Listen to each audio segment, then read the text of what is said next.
Hello বন্ধুরা, নতুন একটা ভিডিও নিয়ে এসেছি। তো এটা হলো ভেটকি মাছের গন্ধরাজ। প্রপার নাম হলো গন্ধরাজ ভেটকি।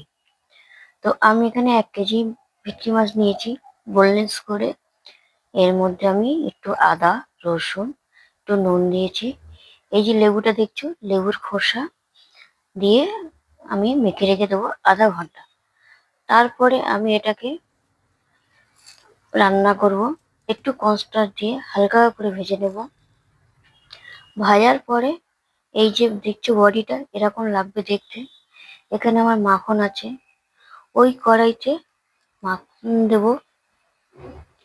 দিয়ে তাতে আমি দুটো কাঁচা লঙ্কা দেবো, চেরা কাঁচা লঙ্কা। দেওয়ার পরে আমি একটু দই দেব।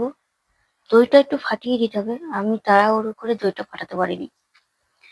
তারপরে